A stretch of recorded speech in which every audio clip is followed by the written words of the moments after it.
வணக்கம் எங்கள் மக்களே, நான் உங்கள் லண்டன் தமிழ் மகன். இந்த காணொலியில பிரித்தானியாவினுடைய தேர்தல் தொடர்பான செய்திகளை தான் உங்களோட பகிர போறேன். மேலும் 2 செய்திகளை இதோட நினைச்சு கொள்றேன். பிரித்தானியாவில் தேர்தல் அறிவித்ததுல இருந்து நாடே பரபரப்பா இருக்குது. 2 கட்சிகளுமே தங்களுடைய தேர்தல் பிரச்சாரங்களை ஆரம்பிச்சுட்டினம்.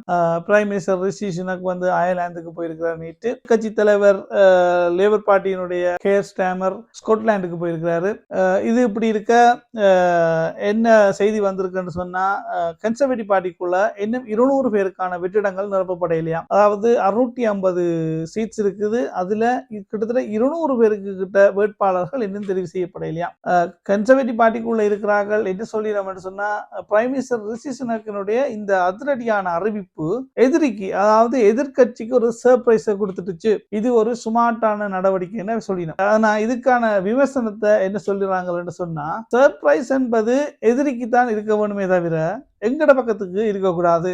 ஏன்னு சொன்னா, இது கன்சர்வேட்டிவ் பார்ட்டிக்குமே ஒரு சர்ப்ரைஸா தான் இருக்கான். பிரைம் மினிஸ்டர் ரிஷி சுனக் வந்து செப்டம்பர் அளவில் தான் எலெக்ஷன் நடக்கும் மாதிரி சொல்லிக் கொண்டிருந்தார். திடீரென்று இந்த இன்ஃப்ளேஷன் டேட்டா வந்தோடனே உடனடியாக வந்து ஜூலை 4 அறிவிச்சிட்டாரு.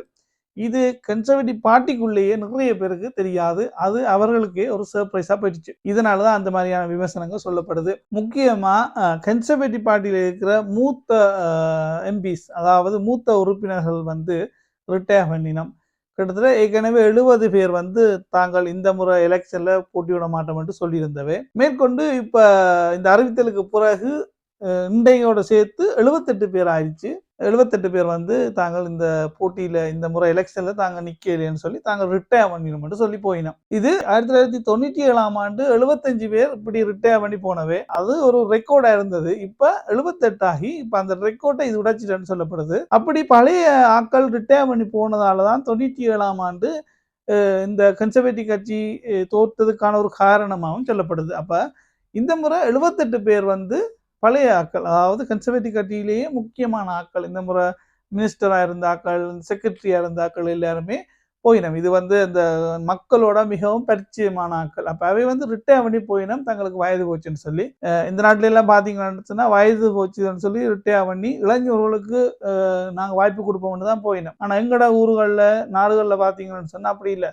கடைசியா கட்டையில போகும் வரைக்குமே அப்படி அரசியல் இருந்து போவினோம். ஆனா இங்க அப்படி இல்லை. அவைகளாவே நாங்கள் ரிட்டையர் பண்ணி போயினோம், தங்களுக்கு வயது போச்சு, இளைஞர்களுக்கு நாங்கள் வாய்ப்பு கொடுக்குறோம்னு சொல்லி. அப்படி போறாக்கள் 78 பேர் போயினோமா.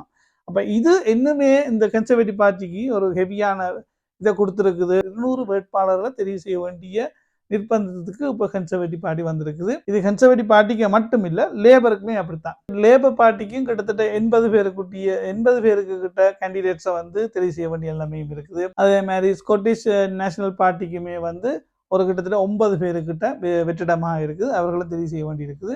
லிபரல் டிமோவை பொறுத்தவரையில, அந்த கட்சியை பொறுத்தவரையில 564 வேட்பாளர்களை ரெடி பண்ணிட்டினோம். அதே போல ரீஃபார்ம் யூகே அவங்களுமே வந்து 500 வேட்பாளர்களை தெரிவு செய்துட்டினோம். ஸோ இந்த 2 பார்ட்டியுமே ஆர்வமாக தான் இந்த முறை இருக்குது. இதுதான் இந்த வேட்பாளர்களை தெரிவு செய்யறதுல இருக்கிற நிலவரம். மற்றது எதிர்கட்சி லேபருடைய லீடரை கேர் ஸ்டாமரை வந்து கேட்கினோம்.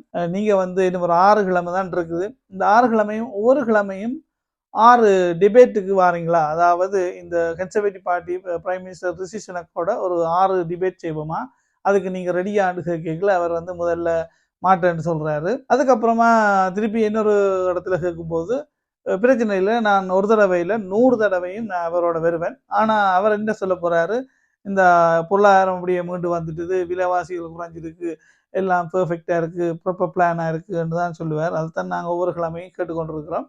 ஆனா நான் வந்து நேராவே மக்களோட கதைக்கணும், மக்களோட தான் நான் என்னோட இது இருக்கும் என்று சொல்லியிருந்தாரு. இந்த 2 கட்சிகளுடைய தலைவர்களும் நேரடியான மோதல்ல டிபேட்டுக்கு வருவினம் என்று எதிர்பார்க்கப்படுது. இந்த முறை தேர்தல் பிரச்சாரத்துல மிக முக்கியமான இடம் பிடிக்க போறது வந்து இந்த டேக்ஸ் கட் தான். அதாவது டேக்ஸை வந்து கூட்டுறதா குறைக்கிறதா என்ற விடயம் தான். இதுல கன்சர்வேட்டிவ் பார்ட்டியினுடைய நிலவரம் என்னன்னு சொன்னா, ஏற்கனவே அவங்க வந்து எண்ணெய் கண்ட்ரிபியூஷன்ல 2 விதமா குறைச்சி இப்போ 8 விதமா ஆக்கியிருக்கணும். நாங்க வேண்டாம், மேலும் நாங்கள் வந்து இன்னும் குறைப்போம்ன்றதை சொல்லியிருக்கிறோம். லேபர் என்ன சொல்லுதுன்னு சொன்னா, நாங்க வந்து இந்த பணக்காரர்கள், அதாவது ரிச்சான ஆட்கள், கூட ஏர்ன் பண்ற ஆட்களுக்கு நாங்க கூடுதலான டேக்ஸை போடுவோம்னு சொல்லுது. ஆனா ரெண்டுக்கும் பொதுவான மக்களுடைய கருத்தா என்ன மாதிரியான சொல்லப்படுதுன்னு சொன்னா, என்ஹெச்எஸ்ல வந்து நிறைய கிரைசிஸ் இருக்குது. அதுக்கு கூட ஆட்கள் டாக்டர்ஸ், நர்ஸை வந்து எடுக்க வேணும். டாக்டர்ஸ், நர்ஸ் எல்லாம் வந்து இன்னும் ஸ்ட்ரைக்குக்கு போயினும். இங்கால எஜுகேஷன் எடுத்தா டீச்சர்ஸ் வந்து இப்போ ஸ்ட்ரைக்குக்கு போயினும்னு சொல்லி கொண்டிருக்கணும். ஸோ அங்கே டீச்சர்ஸுக்கும் வந்து சம்பளங்களை கூட்டி கொடுக்க வேண்டி இருக்குது. இங்கே டாக்டர்ஸ், நர்ஸுக்கும் சம்பளங்கள் டிமாண்ட் தான் அவர்களுடைய டிமாண்டும். இங்கே டீச்சர்ஸும் வந்து அவங்களுடைய சம்பளம் கூட்ட வேண்டியது டிமாண்ட். அப்போ ரெண்டு பேருக்குமான சம்பளங்களை கூட்ட வேணும். இதுக்காக கவர்மெண்ட் வந்து நிறைய இன்வெஸ்ட் பண்ண வேண்டி இருக்குது. ஆனால் கவர்மெண்ட் காசு இல்லை. நீங்க டேக்ஸை குறைக்க என்ன நடக்க போகுதுன்னு சொன்னா, அரசாங்கத்தால வந்து அரசாங்கத்துக்கான வருமானம் குறைய போகுது. இங்கால ஸ்பெண்டிங், அதாவது செலவு செய்யற காசு தான் கூட போகுது. அரசாங்கத்துக்கு வருமானங்கள் குறைய போகுது. அப்ப இன்னுமே கன்சர்வேட்டிவ் வந்து இன்னுமே டேக்ஸை கட் பண்ண போகுது, குறைக்க போகுதுன்னு சொன்னா அரசாங்கத்துக்கு எப்படி வருமானம் பெறப்போகுது, எப்படி அரசாங்கம் முதலீடுகளை செய்ய போகுது, அதாவது இந்த என்ஹெச்எஸ்லயோ எஜுகேஷன்லயோ எப்படி முதலீடு செய்து இந்த பிரச்சனைகளை சரி கட்ட போகுது. அதனால டேக்ஸை கட் பண்றது சரியான தீர்வா இருக்காதுன்றது சொல்லுது. லேபர் என்ன சொல்லுது, கடந்த 14 வருஷமா கன்சர்வேட்டிவ் வந்து ஆட்சி செய்யறதால கஜானாவில் அரசாங்கத்திட்ட காசு இல்லை. இப்போ நாங்கள் அரசாங்கத்தை எடுத்துக்கொண்டோம்னு சொன்னால் எங்கள்ட்ட இதில் செய்கிறதுக்கான காசு இல்லை என்று சொல்லி, இது முழு காசையும் வேறு சிலர் செலவழிச்சிட்டார்கள் என்று சொல்லி கன்சர்வேட்டிவ் மீது விமர்சனத்தை வைக்குது. என்ஹெச்எஸ்ல என்ன மாதிரி தீர்வை கொண்டு வர போகுது, எஜுகேஷன்ல என்ன மாதிரி தீர்வை கொண்டு வர போகுதுன்னு சொல்லி உன்னிப்பாக பார்க்கப்படுற விடயம் வந்து டேக்ஸா இந்த முறை இருக்குது. இந்த அகதி தஞ்சம் கோருவர்களை ருவாண்டாக்கு அனுப்புறதுக்கான ஃப்ளைட் வந்து தேர்தலுக்கு முதல் வெளிக்கிடாதுன்னு சொல்லி பிரைம் மினிஸ்டர் ரிஷி சுனக்கே நேற்று சொல்லிட்டாரு. ஜூலைல வந்து கட்டாயம் முதலாவது ஃப்ளைட் வந்து ருவாண்டாக்கு போயே ஆகும்னு சொல்லி பிரைம் மினிஸ்டர் ரிஷி சுனக் சொல்லியிருந்தவர் பேட்டியில வந்து சொல்லி ஒப்புக்கொண்டிருக்கார். தேர்தலுக்கு முதல் போறதுக்கான வாய்ப்பு இல்லையான்னு சொல்லி. இதை பார்க்க வடிவேல் ஒரு காமெடி தான் ஞாபகத்துக்கு வருது. வரும் ஆனா வராது என்ற காமெடி தான் ஞாபகத்துக்கு வருது. பிரைம் மினிஸ்டர் ரிஷி சுனக் வந்து ரீஎலெக்ட் பண்ணப்பட்டா தான் அப்ப இந்த ருவாண்டா பிளானே மேற்கொண்டு போகும். ஏன்னு சொன்னா லேபர் பார்ட்டி ஆல்ரெடி சொல்லிட்டுது, இந்த ருவாண்டா பிளானை நாங்கள் எடுக்க மாட்டோம் கையில், அது முட்டாக நாங்கள் வந்தோம்னு சொன்னால் அது இடைநிறுத்துவோம். ஆனால் என்ன செய்வோம்னு சொன்னால், இப்போ பிரான்ஸ்ல இருந்து இந்த ஆங்கில கால்வாயால் அகதிகளை அனுப்புகிற அந்த ஆழ்கடத்தல்காரர்களை வந்து நாங்கள் கட்டாயம் கட்டுப்படுத்துவோம். இந்த அகதிகளை ருவாண்டாக்கு அனுப்புறதை விட அவர்களை அங்கேருந்து அனுப்புகிற அந்த ஏஜென்சி அவர்களை வந்து கட்டாயமாக நாங்கள் தடுப்போம். அதுக்கான முழு படையோடு சேர்ந்து நாங்கள் கடலில் இறங்கி அவர்களை அரெஸ்ட் பண்ணுவோம். அதான் எங்களுடைய பிளான் சொல்லி லேபர் ஏற்கனவே சொல்லியிருக்கு.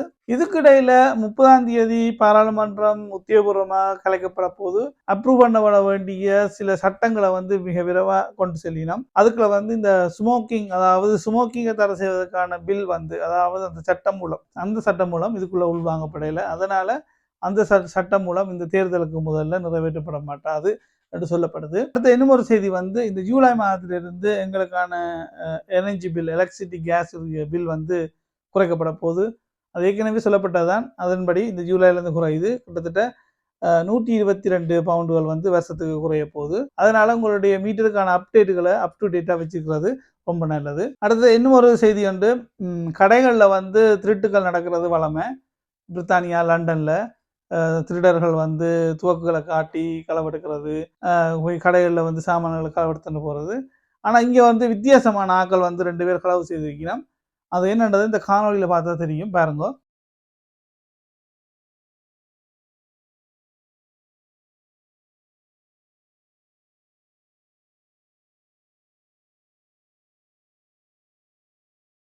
இந்த 2 கருத்த நாயும் வந்து ஆக்களை எப்படி களவெடுப்பினோமோ அதே மாதிரி வந்து கடைக்குள்ள வந்து இந்த பானை வந்து களவெடுத்துன்னு போயிருக்குது. இது வந்து மிகவும் ஒரு பணியான வீடியோவாக இந்த சமூக வலைத்தளங்கள் என்னை பார்க்கக்கூடிய இருந்துச்சு.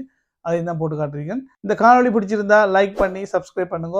உங்களோட நண்பர்கள், உறவினர்களுக்கும் அனுப்பி வைங்க. மீண்டும் ஒரு நல்ல ஒரு காணொலியில் சந்திக்கிறேன். நன்றி, வணக்கம். உங்கள் லண்டன் தமிழ் மகன்.